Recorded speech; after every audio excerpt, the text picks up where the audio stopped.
El título del sermón es La trampa de considerarnos mejores. Y los voy a invitar al abrir las Biblias en Mateo 15. Como no tuve tiempo de preparar el PowerPoint, así que va a ser hoy todo directa de la Biblia. Si pueden prender las luces para que la gente pueda leer, si es que trajo su Biblia física, y si no en su teléfono no va a tener problema. Pero vamos a analizar un pasaje que es uno de los pasajes quizás más raros de la Biblia o más raros de la vida de Jesús. Estamos en esta serie que se titula Dios con nosotros, que estamos tratando de analizar la vida de Jesús, que nos muestra quién es el Dios el Padre, quién es Dios el Padre. Y por eso les pido que abran en Mateo 15, 21 en adelante, que dice así. Saliendo Jesús de allí, se fue a la región de Tiro y de Sidón. Entonces una mujer cananea que había salido de aquella región comenzó a gritar y decirle: Señor, hijo de David, ten misericordia de mí. Mi hija es gravemente atormentada por un demonio. Pero Jesús no le respondió palabra. Entonces, acercándose sus discípulos, le rogaron diciendo: Despídela, pues viene gritando detrás de nosotros. Él respondiendo dijo: No soy enviado sino a las ovejas perdidas de la casa de Israel. Entonces ella vino y se postró ante él diciendo: Señor, socórreme. Respondiendo él dijo: No está bien tomar el pan de los hijos y echarlo a los perros. Ella dijo: Sí, Señor, pero aún los perros comen de las migajas que caen de la mesa de sus amos. Entonces respondiendo Jesús dijo: Mujer, grande es tu fe. Hágase contigo como quieres. Y su hija fue sanada desde aquella hora. En esta mañana yo no me voy a detener tanto en la gran fe de esta mujer sirofenisa, sino que me voy a detener más en la actitud de los discípulos a esta mujer sirofenisa. Porque Jesús salió de Judea, salió de Galilea, con el objetivo de pasar tiempo con sus discípulos, pero él quería enseñarles a sus discípulos algo que ellos tenían que aprender. Ellos tenían que aprender algo de una mujer sirofenisa. Tenían que aprender algo de una pagana. Ahora yo quiero que presten atención a esto. Está Jesús, Dios con nosotros, caminando en el mundo, elige a 12 discípulos, que deben haber sido las personas que han tenido el privilegio más grande que tuvo alguno que estuvo aquí en la tierra, de caminar con Jesús. Pero ahora Jesús, a esas 12 personas que él elige para caminar con él, los lleva a una tierra pagana para que una mujer sirofenisa le enseñe algo a ellos. Y ahora quiero que también entiendan el contexto. Primero, era una mujer. Y en esa época las mujeres no enseñaban mucho a los hombres. Sin embargo, Jesús, Dios con nosotros, la lleva fuera del territorio judío para que una mujer le enseñe algo a estos 12 hombres. Segundo, extranjera. Y ustedes saben cómo los judíos consideraban a los extranjeros, cómo consideraban a los samaritanos, cómo consideraban a los romanos y cómo consideraban a los paganos. Esta era una mujer pagana, o sea, esta no tenía ninguna relación con Dios, con el Dios conocido como tenían los samaritanos. Los samaritanos eran como primos de los judíos, ellos creían en el mismo Dios de los judíos, pero esta mujer no había tenido una formación con el verdadero Dios. Es más, lo más probable que esta mujer comía chancho. O sea, comía cerdo. Lo más probable es que esta mujer no guardaba el sábado. Y ahora quiero que interpreten esto. Dios con nosotros toma a sus discípulos que van a transformar el mundo para que esta mujer pagana le enseñe algo a sus discípulos. Que sus discípulos no entendían.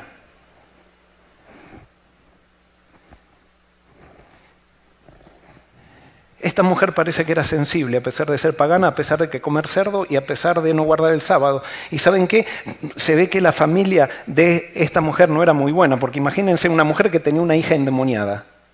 ¿Qué educación le habrá dado a la hija? Sin embargo, a pesar de todas esas limitaciones, parecía que esta mujer era sensible. Y no solamente era sensible, sino que cuando aparece Jesús en escena, no sabemos bien cómo, pero se acerca a Jesús diciéndole, Señor, hijo de David, ten misericordia de mí. Cuando ella está diciendo, Señor, hijo de David, ten misericordia de mí, le está diciendo, tú eres el Mesías. Es interesante, Jesús en Judea no era considerado el Mesías y viene una pagana que comía chancho, que no guardaba el sábado, que tenía una hija endemoniada y lo reconoce como Mesías. Justamente hace aquello que el pueblo, que decía ser el pueblo elegido, no estaba dispuesto a hacer o no reconocía.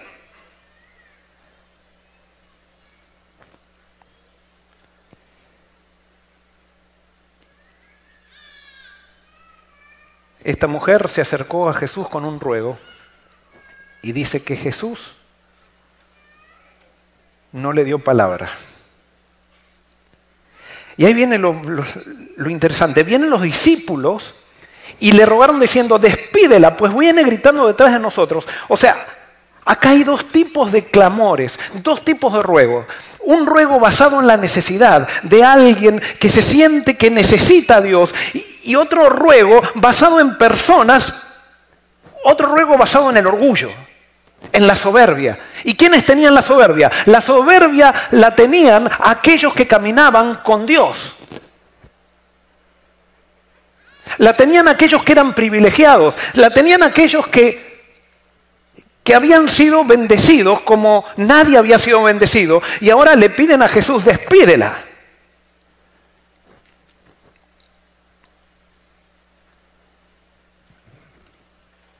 ¿Tu clamor está basado en tu soberbia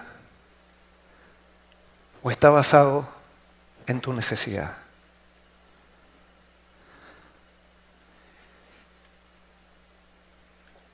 ¿Saben qué? Dios muchas veces actúa como nosotros para darnos la oportunidad a nosotros de actuar como Él. ¿Escucharon esto? Dios muchas veces actúa como nosotros para darnos la oportunidad a nosotros de actuar como Él. Y Jesús estaba haciendo esto. Ya Dios en el Antiguo Testamento había hecho lo mismo con Moisés. ¿Se acuerdan cuando Israel había adorado los ídolos y Moisés sube al Sinaí? Y Dios, delante de Moisés, actúa como Moisés debiera, o sea, como Moisés actuaba, o como el pueblo actuaba, o como nosotros actuaríamos, diciéndole, Moisés, quítate, yo voy a destruir a todos y voy a hacer un nuevo pueblo. Y entonces Moisés, Dios le da la oportunidad a Moisés de actuar como Dios. Y Moisés actúa como Dios, sabiendo de que Dios ama y que Él no destruye. Y entonces le dice, no Señor, no destruyas, sácame a mí del libro de la vida, pero no lo saques a ellos. Y Dios dice, está bien. Pero no es que Moisés le cambió la actitud a Dios, sino que Moisés cuando estaba frente a la presencia de Dios, actuaba como Dios. Y Dios actuaba como hombre para darle la oportunidad a Moisés de actuar como Él. Y esto lo dejo para que ustedes lo estudien en su casa.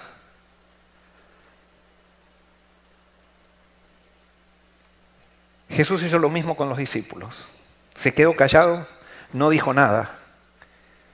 Y cuando los discípulos dijeron, despídela, Jesús dijo una frase que los discípulos no le entendieron.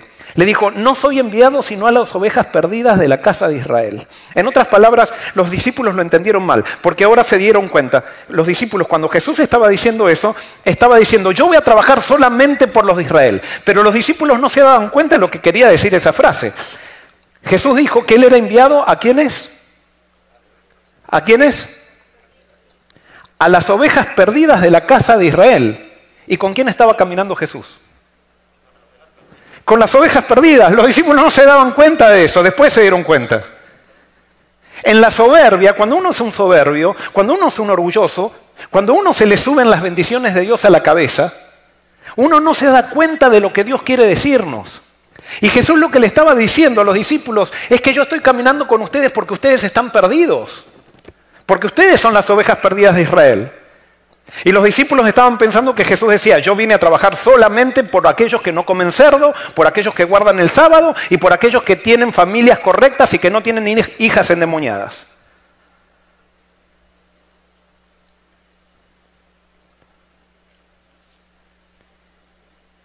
Entonces ella vino y se postró ante él. Señor, socórreme. Quizás haya alguien hoy aquí, una madre, que hoy siente la misma necesidad de esta mujer. Y viene con ese clamor en el corazón, pidiendo socorro a Jesús.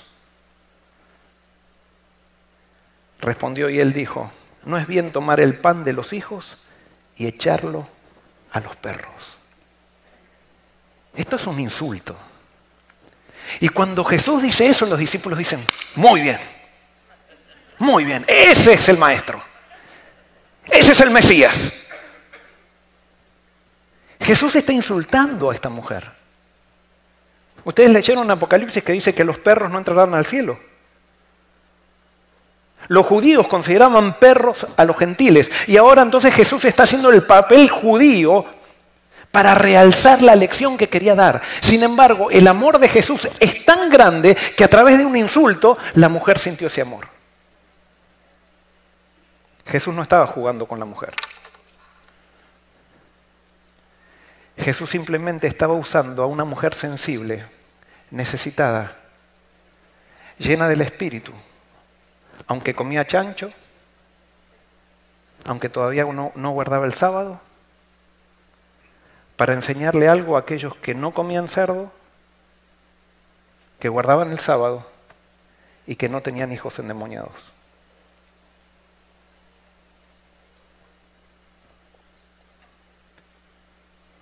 No es bien tomar el pan de los hijos y echarlo a los perros. Y ella dijo, sí, Señor, pero aún los perros comen de las migajas que caen de la mesa de sus amos. Esta mujer tenía fe. Esa fe era despertada por la fidelidad de Jesús. Ella podía ver en Jesús algo que iba más allá de las palabras que Jesús le estaba diciendo. Ella estaba enfocada en la persona de Jesús, no en sus palabras. Y ella sabía que Jesús iba a responder porque experimentaba amor de parte de él, aunque recién lo conocía. Y con esa seguridad dijo, mira, yo estoy dispuesto, si me consideran perro, pero yo quiero estar abajo de la mesa, tan siquiera donde tú comes. Es que el que está con Cristo y el que es beneficiario de las bendiciones grandes de Cristo, aunque todos somos beneficiarios, pero de las bendiciones especiales, es una persona necesitada. Entonces respondiendo Jesús dijo, mujer, grande es tu fe, hágase contigo como quieres. Grande es tu fe, hágase contigo como quieres. Hasta Jesús se maravilla. Dios con nosotros se maravilla de la fe de alguien. Es más, Dios con nosotros se maravilla de la fe que pone en una mujer. No es que se maravilla de la fe de la mujer, sino que se maravilla de que la mujer no se resiste a la fe que Él pone en su corazón.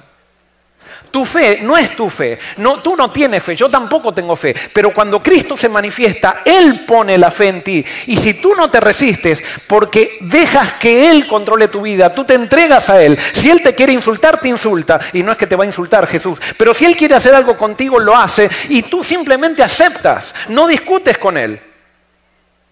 Tú no te resistes. Y la grande fe de Jesús se manifiesta en tu vida. Porque tú aceptas el plan de Jesús para tu vida y Él dice, hágase como quieras. En el libro de Marcos dice que después fue la mujer a la casa y la encontró a la niña bien. Es más, Jesús no le dio ninguna guía de estudios bíblicos a esta mujer sirofeniza para decirle, mira, ahora que yo te voy a dar te voy a contestar esta petición, si tú haces esto y lo otro. Es más, la hija ni sabía de lo que estaba pasando y Jesús la curó. Fíjense el poder de Jesús, fíjense lo que pasa cuando alguien deja que la fe de Jesús se manifieste en su vida.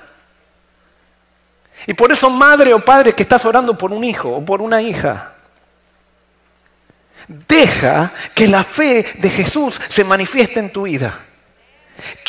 Quiébrate delante de Jesús y deja que Él haga los planes. No le digas qué es lo que tiene que hacer. Entrégate a Él, entrégale tu hijo, entrégale tu familia, entrégale tu matrimonio, entrégale todo a Jesús.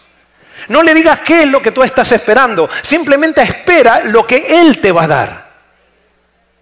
El problema es que nosotros muchas veces nos centramos tanto en las peticiones que le damos a Jesús, que entonces estamos con miedo a ver si Jesús no hace lo que nosotros le pedimos. La cuestión no es que Jesús haga lo que le pedimos, sino la cuestión es que Jesús haga algo con nosotros. Y lo que Jesús haga con nosotros va a ser lo mejor. Pero nosotros queremos guiar a Jesús con nuestras peticiones. Y los discípulos se sintieron ofendidos porque Jesús, la petición de soberbia que ellos tuvieron, que dijo, quítate, sácala a ella, nos está molestando. Es muy sentimental esta mujer. Nosotros somos más racionales, ella viene gritando atrás de nosotros. ¿Vieron esos cristianos racionales? Que no les gusta mucho el sentimiento de otro, que los otros manifiesten un poquito de sentimientos así, y desprecian a los que son demasiado expresivos, incluso en el culto.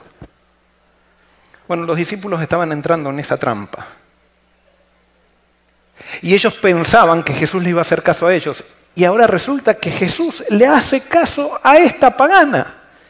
Y no solamente le hace caso, sino que dije, lo que quieras que se haga. Me encanta Dios con nosotros. Me encanta Jesús. Y me quiebra. A veces me molesta. Porque a veces somos todos como los discípulos, que nos gusta subirnos a una tarima y despreciar a los que no tienen las bendiciones que nosotros tenemos. Y a veces pensamos que solamente Dios puede actuar con aquellos que han desarrollado una cultura denominacional.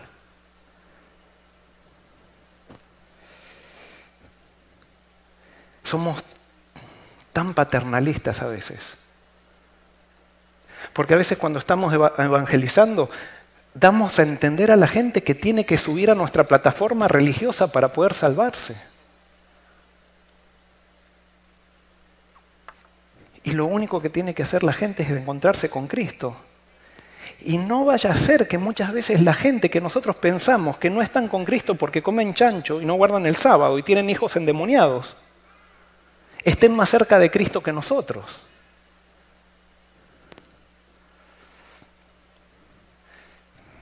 Quiero leer esta cita del Deseado de toda la gente, es 3:68. Jesús anhelaba revelar los profundos misterios de la verdad que habían quedado ocultos durante siglos, a fin de que los gentiles fuesen coherederos con los judíos y consortes de sus promesas en Cristo por el Evangelio. Y quiero que presten atención a esto. Dice que Jesús quería que los gentiles fuesen coherederos con los judíos. ¿Qué es coherederos? ¿Qué es coherederos? La misma bendición, o sea, la calidad de la herencia es la misma. Y yo te hago una pregunta, ¿no será que si Jesús viene hoy con nosotros, Jesús diría que Él quisiera que nosotros entendamos que los evangélicos son coherederos con los adventistas? ¿O que los católicos son coherederos con los adventistas? Y yo sé que muchos se les están parando los pelos ahora, porque están diciendo el pastor ecumenista. No, yo estoy diciendo coherederos en Cristo, no coherederos en cualquier cosa. Coherederos en Cristo. El evangélico que se encuentra en Cristo, con Cristo, es tan coheredero como yo. El católico que se encuentra con Cristo es tan coheredero como yo. Aunque tenga otras costumbres, aunque tenga otras creencias, porque es Cristo el centro. Lo otro viene después y lo otro está en las manos de Dios, pero no está en mis manos. Lo importante es Cristo. Cristo es el centro de la salvación.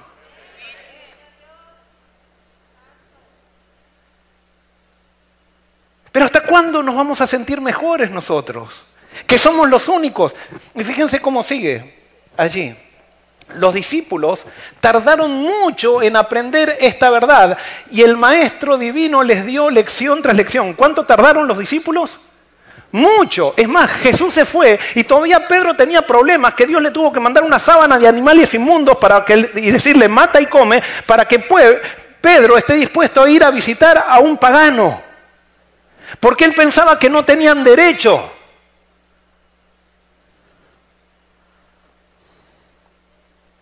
Y yo sé que ustedes dicen, pero pastor, nosotros nunca pensamos que los otros no tienen derecho. Pero ustedes, y perdón, no digo ustedes, nosotros, recuerden, cuando yo predico me estoy denunciando a mí mismo. Nosotros nos cuesta pensar que otras denominaciones son coherederas con nosotros. Porque para nosotros nos eligió Dios a nosotros. Somos un movimiento profético. Y lo creo, ¿eh? Yo lo creo eso. Pero ¿será que porque somos un movimiento profético los demás no son coherederos? Sigo leyendo ahí, dice, ahora Jesús relacionó a los discípulos con una pagana, a quien ellos consideraban tan desprovista como cualquiera de su pueblo de motivos para esperar favores de él.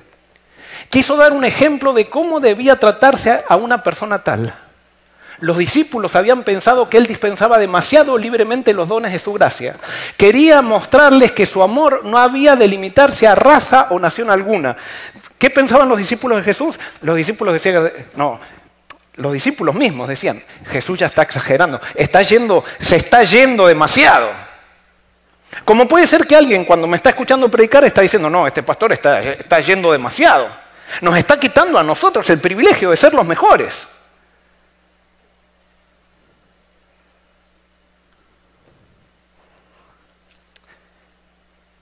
Los discípulos fueron víctimas del exclusivismo. Y qué interesante, alguien que es víctima del exclusivismo se transforma después en victimario. Eso ha pasado muchas veces. Por ejemplo, cuando hay alguien que es abusador, generalmente ¿por qué es? Porque ha sido abusado. Y cuando fue abusado no le gustó, pero después se transforma en abusador también. Los discípulos habían sido víctimas del exclusivismo y ahora ellos se transforman en exclusivistas cuando se encuentran con otro. Nosotros no, por ejemplo.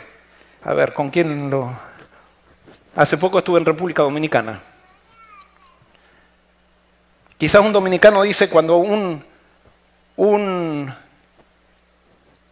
americano lo hace sentir más bajo, dice racismo. Pero ¿qué pasa con los haitianos en República Dominicana?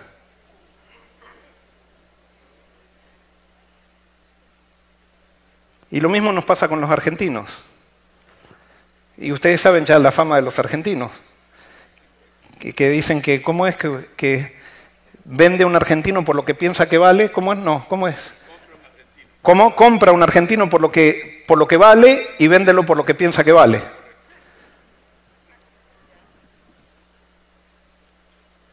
O sea, nosotros nos quejamos de aquel que nos hace diferencia a nosotros, pero después nosotros hacemos diferencia con el otro. Eso es muy humano y eso pasó con los discípulos. Ustedes van a ver en el capítulo anterior, los discípulos reciben, podríamos decir, la segregación de los fariseos. Y eso pasa en el capítulo anterior y por eso Jesús entonces ahora los lleva a los discípulos para que vean que el hecho de que ellos hayan sido víctimas no necesariamente muestra de que ellos han sido transformados, porque esas víctimas pueden transformarse en victimarios. ¿Cuánta gente autoritaria? Por ejemplo, he visto, y perdonen también que toque diferentes culturas, pero cubanos que se quejan de Fidel Castro y después llegan acá y en la iglesia son como Fidel Castro. Todo autoritarismo.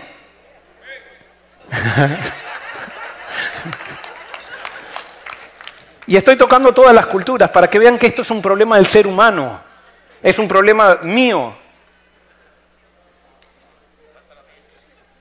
Las víctimas muchas veces nos transformamos en victimarios.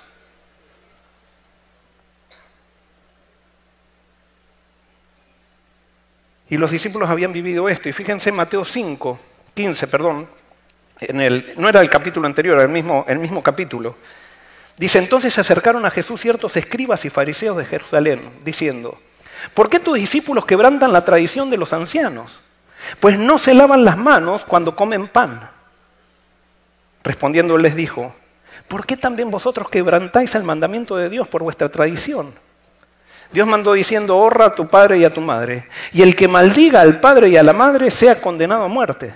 Pero vosotros decís, cualquiera que diga a su padre o a su madre, es mi ofrenda a Dios, todo aquello con que pudiera ayudarte, ya no ha de honrar al padre o a la madre. Así habéis invalidado el mandamiento de Dios y vuestra tradición. En otras palabras, los fariseos se quejaban porque los discípulos no se lavaban las manos antes de comer.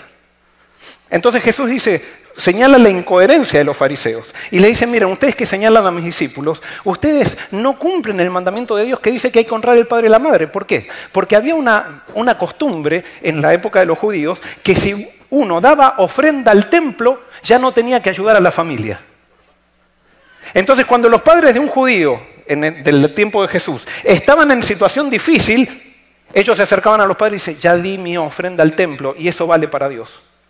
Y no ayudaban a los padres.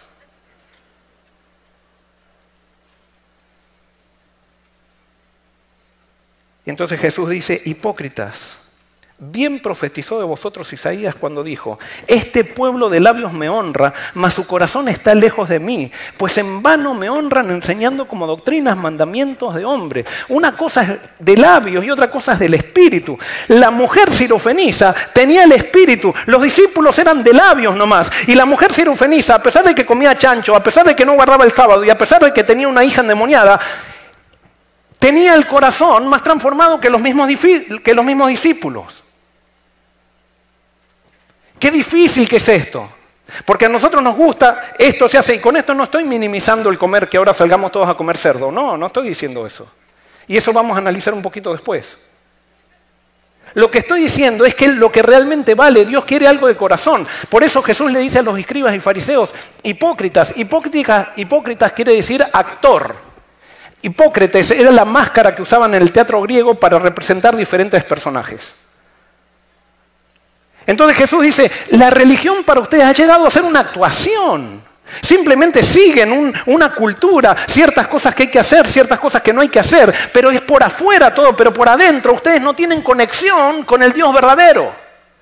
No están entregados, simplemente es todo por afuera. Sí, están activos en la iglesia, pero no, eso no es suficiente. Son actores. Y entonces Jesús en el versículo 10 dice, capítulo 15 de Mateo, dice, y llamando así a la multitud les dijo, oíd y entended, no lo que entra por la boca contamina al hombre, pero lo que sale de la boca, esto contamina al hombre. ¡Qué liberal Jesús! No estén tan preocupados por lo que comen, dice Jesús, sino por lo que sale. Y que sale por la boca, porque después dijo que esto sale por lo que uno come, sale por otro lado. Lo dijo Jesús. El versículo 12 dice, entonces acercándose a sus discípulos le dijeron, ¿sabes que los fariseos se ofendieron cuando oyeron estas palabras? Jesús, ¿se acuerdan? Una vez prediqué eso, Jesús siempre ofende. Y especialmente nos ofende a los fariseos. Aquellos que queremos basar en la religión, que estamos tan centrados en la religión por afuera, nos ofende Jesús. Pero respondiendo Jesús dijo algo duro Jesús. Toda planta que no plantó mi Padre celestial será desarraigada. Dejadlos. Son ciegos guías de ciegos. Y si el ciego guía al ciego, ambos caerán en el hoyo. Acá hay algo importante. Fíjense que dice Jesús, ¿qué hay que hacer con los fariseos? ¿Hay que perseguirlos? Hay que dejarlos. Porque tarde o temprano el fariseo caerá en su propio hoyo. Y esto es un principio impresionante. ¿Por qué? Porque los que no están con Dios son perseguidores. Ustedes nunca van a ver a un hijo de Dios que persigue. El Hijo de Dios no persigue ni hasta los fariseos. Pero en la Biblia vemos que la marca de aquellos que no están con Dios es perseguir. Siempre están queriendo cuidar a la iglesia. Siempre están queriendo cuidar a que la gente no siga al hereje. ¿Saben por qué? Porque ellos piensan que son los únicos que pueden pensar y que todos los demás no saben pensar. Entonces tienen que cuidar a los demás de los herejes que están predicando por allí. Ustedes no van a ver a un hijo de Dios persiguiendo en la Biblia. Es más, van a ver al final de la Biblia, del libro de Apocalipsis, que la marca del pueblo de Dios es que es perseguido, nunca perseguidor. Y por eso Jesús dice, déjenlos, si la mentira por sí mismo muere.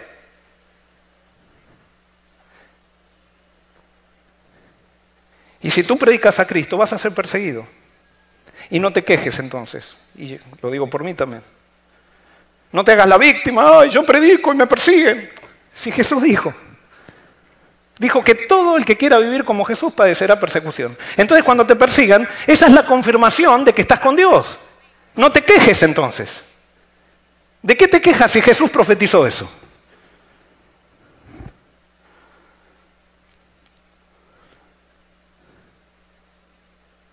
Respondiendo Pedro en el versículo 15 le dijo, explícanos esta parábola. Jesús dijo, ¿también vosotros estáis faltos de entendimiento? ¿No entendéis que todo lo que entra en la boca va al vientre y es echado en la letrina? Pero lo que sale de la boca del corazón sale, y esto contamina al hombre. Porque del corazón salen los malos pensamientos, los homicidios, los adulterios, las fornicaciones, los hurtos, los falsos testimonios y las blasfemias. Estas cosas son las que contaminan al hombre, pero el comer con las manos sin lavar no contamina al hombre. Y alguien puede decir, esto no es científico, esto no es científico. Es que Jesús lo que está hablando es del corazón. A Jesús no le interesa tanto el cuerpo, le interesa el corazón. Pero resulta que nosotros hemos creado una religión basada en el cuerpo. Y nuestra religión se basa en si come, si no come, si come chancho, si no come chancho, y si toma esto, si no toma. Y la cuestión no pasa por allí, pasa con tener un encuentro con Cristo y pasa por amar como Cristo amó.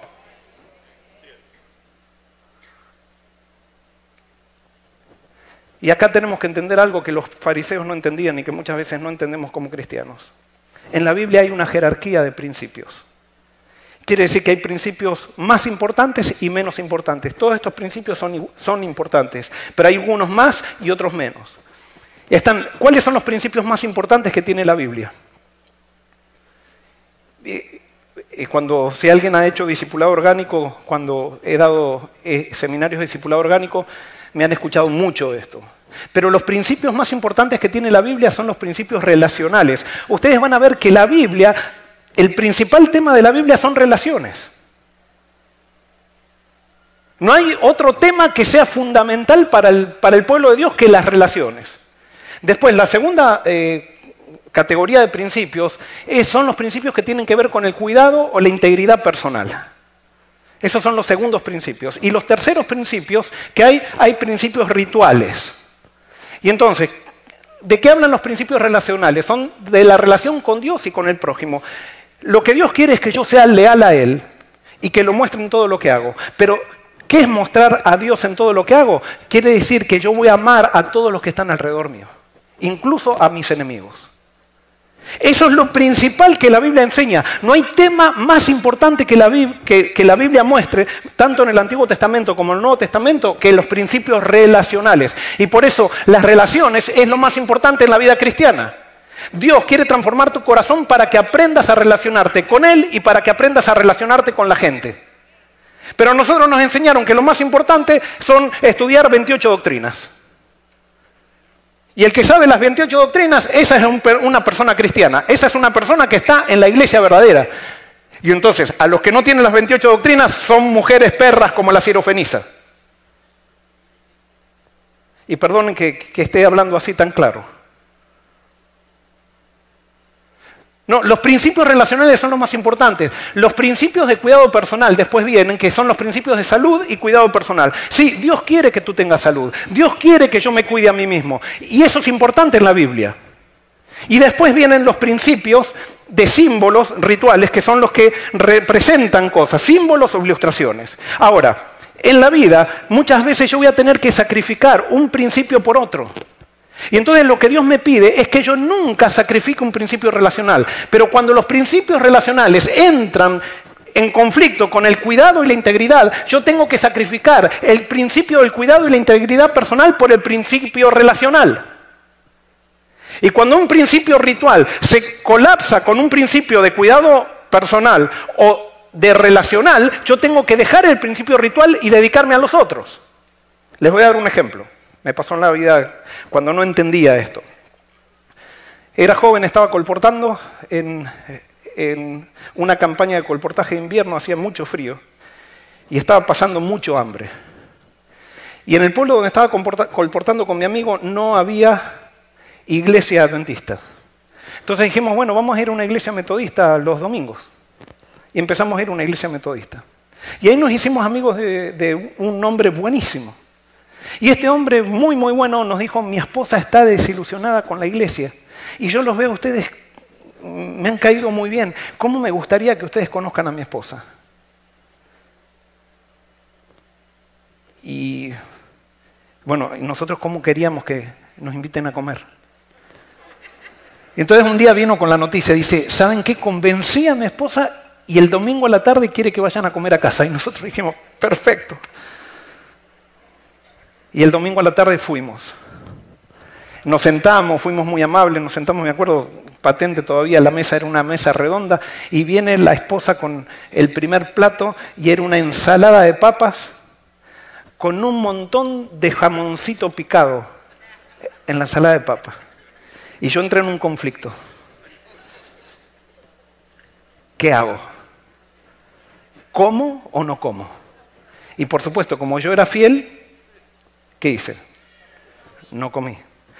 Pero me pasé toda la cena separando un jamoncito por acá, un jamoncito. Era esos jamones que ponen picado, ¿vieron en Ryan's? Y que está... Toda la cena, la conversación, no pude hablar de nada, porque hablaba así, pero superficialmente, concentrado en sacando el jamón. Terminó la cena, nos dieron el postre, nos fuimos, y si la mujer no quería saber nada de los metodistas, de los adventistas no quiso saber nunca más nada. ¿Qué hubiera hecho Jesús? En esa época yo pensaba que a Jesús le importaba más su salud que la persona que le estaba sirviendo las papas. Porque a veces nosotros hacemos un Jesús a nuestra manera. Y hoy me doy cuenta que Jesús se hubiera comido el jamón por amor a la persona, en vez de estar sacando un jamoncito por acá, por acá, por acá, por acá, por acá. Sin poder conversar, sin poder hablar del amor de Dios. Sí, es que comer jamón o no comer jamón no tiene nada que ver con la salvación, tiene que ver con la salud. Y si tú tienes que sacrificar tu salud para que alguien se salve, sacrifícala. Y si tú no comes jamón no es porque la iglesia te lo prohíbe. Si tú no comes jamón es porque lo decidiste así. Pero entonces no porque te comas el jamón para que la otra persona se sienta bien, después vas a decir, a ver quién me invita para comer jamón. Porque tú no eres un reprimido, tú eres un seguidor de Cristo. Y entonces cuando no comes jamón, porque te hace mal, no porque quieres salvarte, porque eres mejor que otro, lo que sea. Nos han enseñado mal. No es para salvarse que no comemos jamón, es para que estemos bien de salud. Porque a Dios le interesa nuestra salud.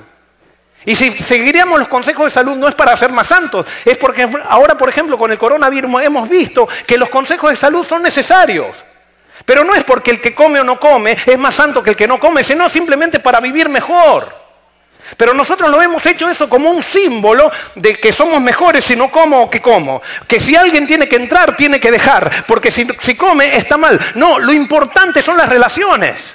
Lo importante es amar, y amar no como yo creo que hay que amar, sino como Jesús amó. Lo importante es relacionarme con Dios y ser leal, porque también tenemos una religión, de esa religión que Cristo me ama y hago cualquier cosa porque Cristo me ama. No, si Cristo te ama, tú lo amas a Cristo y vives para la gloria de Jesús.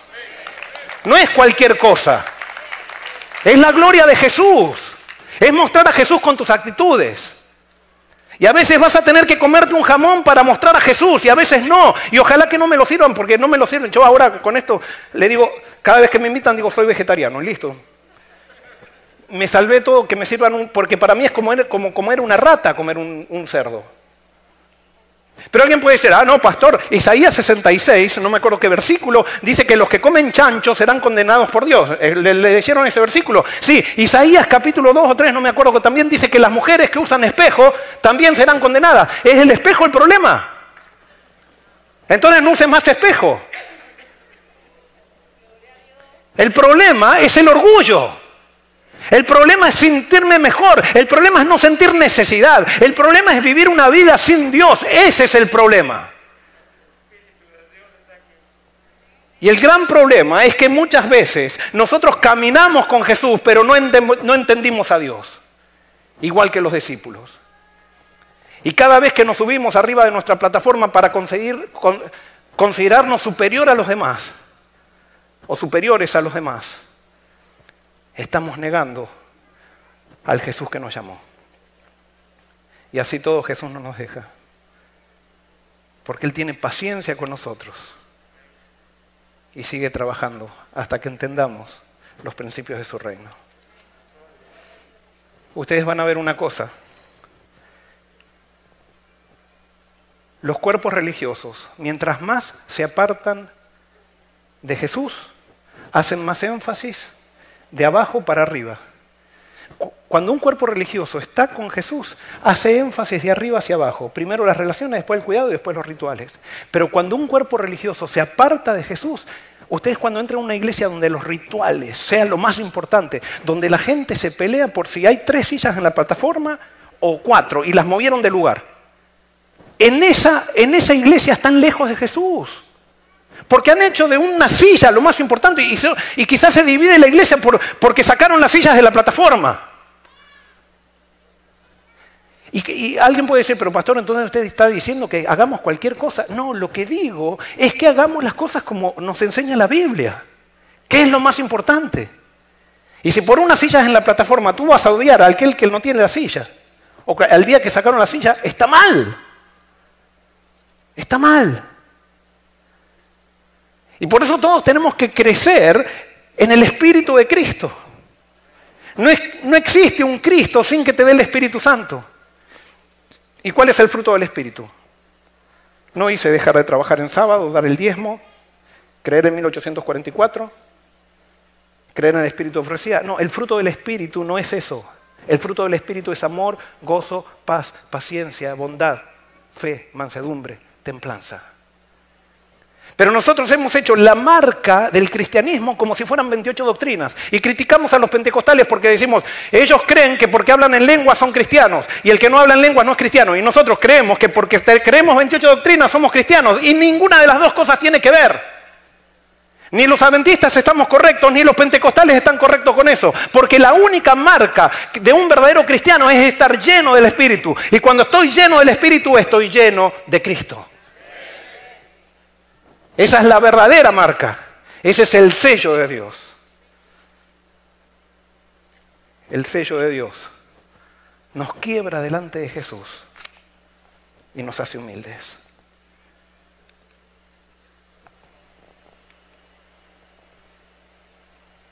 Deseo de toda la gente es 370. Las castas son algo aborrecible para Dios. Él desconoce cuanto tenga ese carácter. A su vista las almas de todos los hombres tienen igual valor. ¿Qué es una casta? Una élite. Hermanos, cuando en esta iglesia la Junta de Forest City se crea una casta, estamos rechazando a Dios. Cuando en esta iglesia los que tienen más dinero se crean una casta, estamos rechazando el plan de Dios. En esta iglesia, cuando una célula de escuela sabática se crea una casta mejor que la otra célula, está rechazando el plan de Dios. Cuando Forest City se sienta que es la mejor iglesia comparada con otras, y digamos, oh, nosotros sí. Y quizás podamos decir, nosotros somos porque Dios acá está haciendo muchas cosas. Pero hasta eso Satanás hace. Las bendiciones que Dios nos da, las transforma en una maldición cuando nosotros las usamos para glorificarnos a nosotros mismos. Toda bendición que Dios te da a ti y a mí es para compartirla. Y no es para compartirla desde un plano de superioridad, desde arriba hacia abajo, sino compartirla de igual a igual.